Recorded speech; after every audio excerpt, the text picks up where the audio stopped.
2084. On March 6th, in the Power Center laboratory, scientists whispered a conversation filled with concern and worry.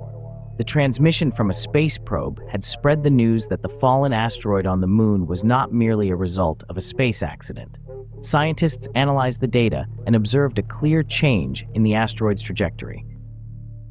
Captain Alan Foster, with extensive experience in space exploration, mobilized the space research team. A team of 4 people, including Engineer Patel, Scientist Chen, and Pilot Mitchell, led by Captain Foster, decided to go to the moon to uncover the significance of this peculiar asteroid and collect samples. They hoped that extraterrestrial life or traces of it might be involved. The eSpace Space Research Center, dominant in Western Europe, approved this mission. After a year of preparation, in March 2085, the spacecraft Stella detached from the International Space Station and headed towards the moon. While the ship traversed through space, scientist Chen discovered a deeper meaning behind the asteroid's impact on the moon. Scientist Chen, analyzing data, said, "Listen, Mitchell's data indicates the asteroid didn't just randomly crash into the moon. It was directed here from a distant galaxy. Earth's satellites had labeled it as an insignificant celestial body posing no risk to Earth." Captain Foster pondered what this could mean. Why was it directed specifically at the moon, and who could be behind this mysterious act? It marked the beginning of a new, intense investigation. Midway through the journey to the moon, an unexpected cosmic disturbance occurred. The ship's electronics began behaving unusually. Engineer Patel, glancing at the computer, informed Captain Foster that there were issues with the ship's system stability. "Something is altering coordinates without our permission." Captain Foster, astonished, questioned, "How is that possible? Could it be caused by a cosmic ray or some other mysterious force?" Unforeseen events on board added tension, leaving the crew with more than one mystery until they reached the moon. After a few hours, the control malfunction ceased, and the ship returned to the correct course toward the moon. As Stella approached the moon, Captain Foster and his team halted the ship's movement, preparing for a descent to the surface. However, events took unexpected turns. Mitchell, observing the screen, stated, "The landing process is initiating. Hold on." The ship descended rapidly toward the moon's surface. As the team watched the screen, they noticed no crater at the location where the asteroid had supposedly crashed. Scientist Chen, pointing to documents, said, "Captain, look, the crater where the asteroid fell. We are right beneath it, but I see nothing." "We need to get closer. Perhaps it's not visible, but it's crucial for our investigation," said Foster. The ship approached the lunar surface, and with each moment, the team felt increasing vibrations resembling cosmic turbulence. Pilot Mitchell calmly said, "The descent is progressing smoothly. Buckle up for the cosmic show." As the ship was just a few meters above the surface, suddenly, the system started showing errors, and Stella began uncontrollably ascending and descending. Engineer Patel anxiously reported to the captain about stabilization issues. "Something is pulling the ship sideways." Captain Foster tensed up and instructed everyone to brace for a challenging landing. The ship and its crew found themselves in a precarious situation, narrowly avoiding a crash due to an unknown force pulling them sideways. Stella faced unexpected dangers. The team managed to react quickly, stabilize the ship, and carefully land on the lunar surface. After a few tense moments, they were ready to leave the ship.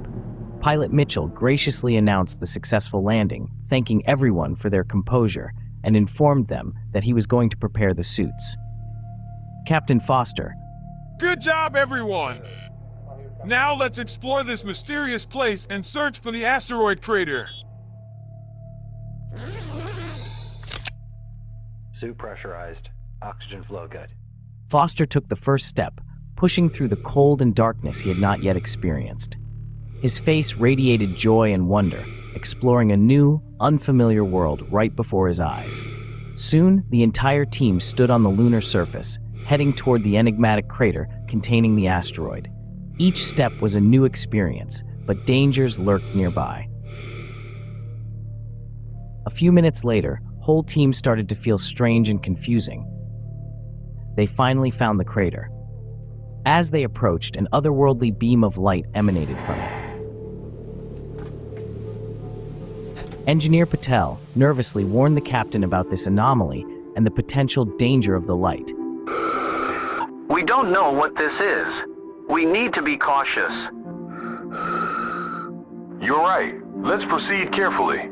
As the team explored the crater, a sudden incident occurred. Pilot Mitchell, standing at the center of the crater, found himself in a perilous situation.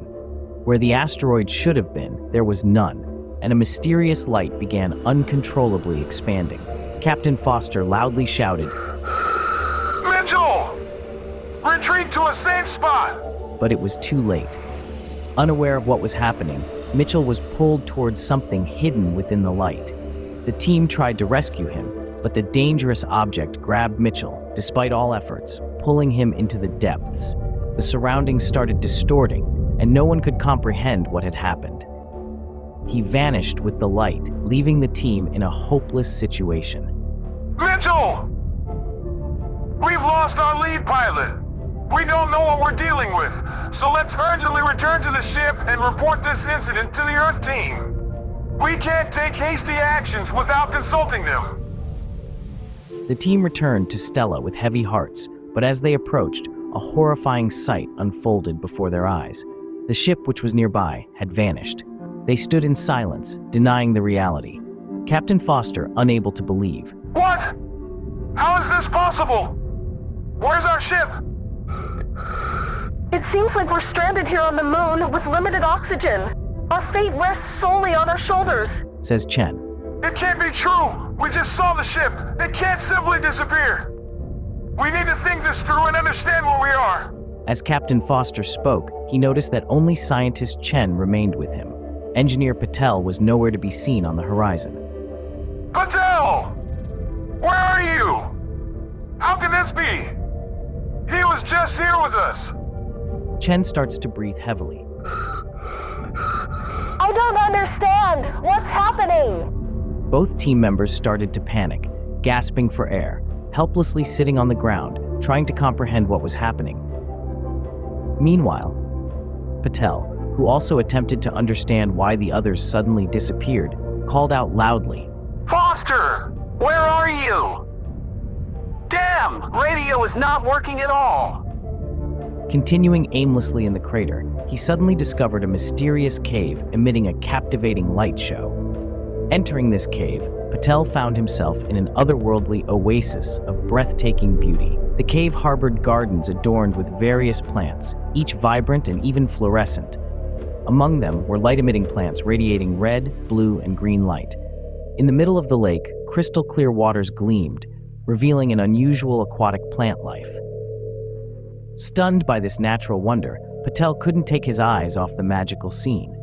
He felt his heart flooded with joy and admiration, witnessing this unique lunar ecosystem.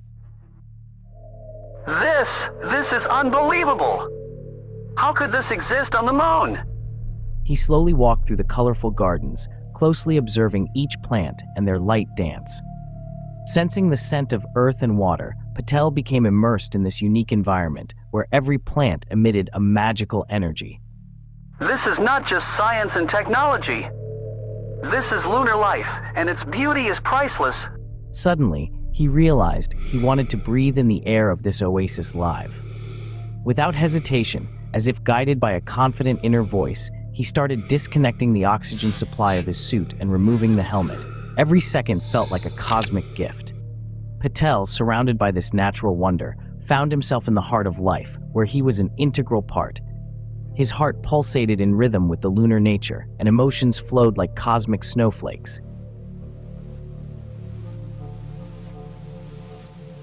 Meanwhile, observing their surroundings, Captain Foster and Chen found themselves near a series of caves leading into the depths of the moon. To get a better view, they approached one of the caves and took the first steps into this unsettling place. However, due to a misunderstanding, they underestimated the depth of the cave. They proceeded further, but suddenly the ground beneath them started to collapse. The lunar gravity slowed their fall, but the cave was deep enough for them to experience a painful impact. Gravity seemed to help us, but where are we now? Chen, are you okay? Can you move? They found themselves in the impressive glow of a light beacon, illuminating the depths of the cave.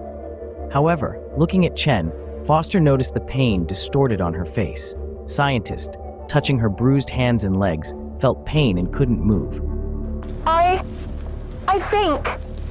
I think my legs are badly injured.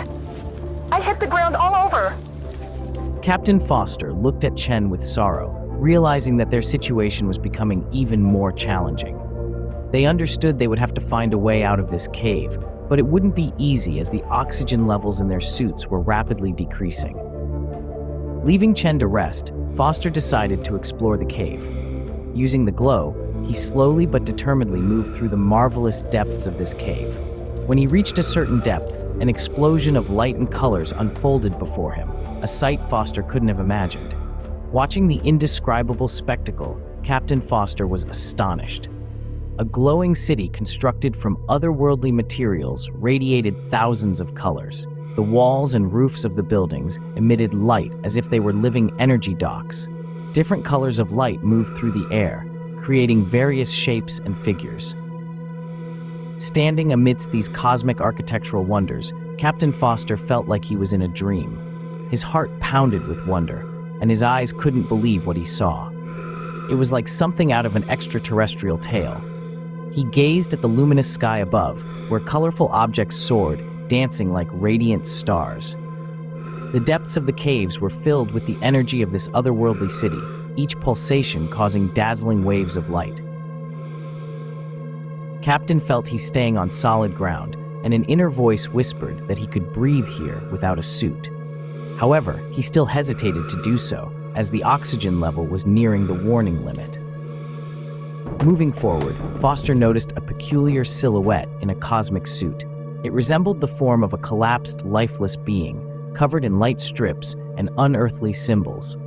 The suit looked like a tool of living energy, with a mysterious beacon of light at the front. He approached this strange silhouette. It lay motionless, but its luminous eyes were fixed on Foster. It was an encounter with an extraterrestrial being, and the captain was drawn in by its mysterious magnetism. Who are you? Where do you come from? The silhouette remained silent, but its glowing eyes conveyed a strange connection with Foster. He felt that this was not something ordinary.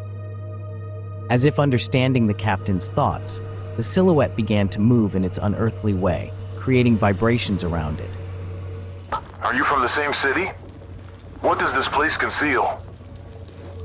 The silhouette remained silent. Captain, standing amidst the wonders of the cosmic city, suddenly felt vibrations from his spacesuit. It was a signal from his ship Stella, but when he activated the communication device, he heard strange, unearthly sounds. It was not a typical radio signal. It was something truly extraterrestrial. The sounds were unbelievable, strangely harmonious, resembling cosmic melodies that humans could never have conceived. They seemed like luminous rhythmic waves pulsating in harmony with the lights in the city. What is this? It must have been the ship's signal. Someone altered the signal frequency. The captain tried to comprehend these extraterrestrial sounds, but they pulsated through his consciousness, conveying impressions and emotions that words couldn't capture. It was like a communication with a different, cosmic intellectual being, whose message was transmitted not through words, but through sounds and light waves. In the midst of the cosmic city, which captivated Captain Foster with its stunning colors and otherworldliness, he suddenly heard a danger signal. His spacesuit began to glow brightly and emit warning flashes. Instinctively, the captain realized that something was wrong with the oxygen supply. However, when he checked the oxygen level, he realized that there were only a few minutes left until complete oxygen depletion. Sensing the urgency, the captain remembered the reserve oxygen tank he attached to his spacesuit, leaving the ship. The reserve tank. How fortunate that I thought to bring it. He balanced his body with his hands and reached for the reserve tank, which was like a lifeline between him and imminent oxygen deficiency. Attaching the tank to his suit, he felt a new, refreshing stream of oxygen beginning to flow. Feeling the oxygen flowing again, Captain Foster, standing in the center of the cosmic city, observed with awe this mysterious world. However, how quickly something extraordinary began to unfold. The city, which had been glowing with various colors, started to fade and darken. Building after building began to crumble, and the radiant lights were replaced by darkness. The cosmic city seemed to dissolve into a black abyss, as if being sucked in by some cosmic force. Foster, still holding the oxygen canister, realized that the safety of his crew depended on leaving this place immediately. He activated his communicator, trying to reach the rest of the team. Chen! Patel! Respond! We need to evacuate the city immediately! Something catastrophic is happening! However, the communication channels were filled with the same otherworldly sounds and lights, making it impossible to establish a clear connection with his crew. Foster, growing increasingly concerned, rushed back toward the entrance of the city, hoping to find Chen and Patel and get them out of this disintegrating cosmic environment. He felt himself in the gloomy center of this chaotic place and began to run as fast as he could. However, at the same time, the cosmic city continued to collapse, and all the sounds in his communication device gradually became intelligible to the captain. They no longer sounded like unearthly rhythms, but became earthly and recognizable. It was as if a human voice. Running away from the collapsing cosmic city, Foster stumbled upon a being he had encountered earlier. It suddenly started to fade and change its form. It was something more than just a cosmic construct. The captain watched in amazement as this mysterious entity transformed and took on human features. When Foster looked at what he stumbled upon, he saw the helmet of a spacesuit. On it was written, "Engineer Patel." Suddenly, his eyes turned to the face of the former entity. Is this... Patel? Patel was here all this time?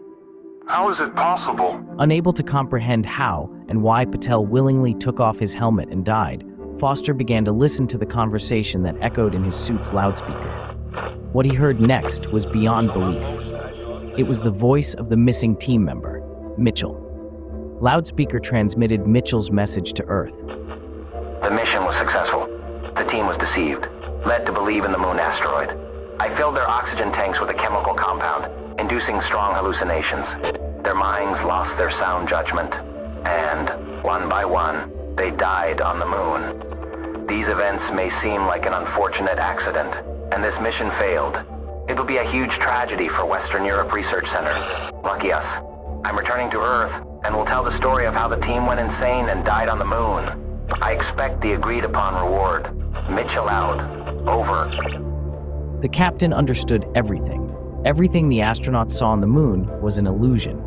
Everything happened only in their minds. The reserve oxygen cylinder allowed him to escape the chemical effect. The light city existed only in his subconscious, and how his team was betrayed by Mitchell. Walking away, he began to see an empty lunar horizon, the lifeless Patel, and the motionless scientist Chen body. There were no craters, no alien city, or other anomalies. Foster remembered and realized that it was Mitchell, the youngest member of the team, who provided the initial data about the asteroid's course. He had all the information about this mission and could sabotage it. The captain suspected that behind all this was a competition between private space research institutions that received substantial funding after successful discoveries. In a state of helplessness, Foster found himself on the lunar surface. He struggled to lift his head and saw the Stella ship rising on the horizon. However, it was not a light or a ray of hope. Each time Stella ascended, the ship vanished farther away from the moon. He felt powerless and hopeless, seeing his betrayed team members lying on the horizon. Painfully realizing that he was left alone on the moon, he couldn't believe his mind. The only thing he heard in his suit was the empty oxygen tank message from Chen's spacesuit. The last moments passed like eternity. The captain felt oxygen running out, and death embraced him in its undefined surroundings. Breathing became heavier, and he began to lose consciousness.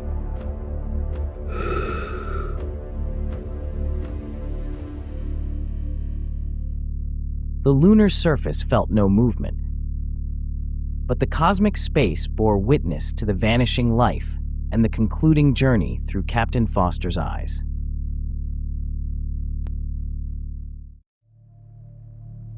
Thank you for listening. If you like this story and want to hear more like this, press like and subscribe this channel.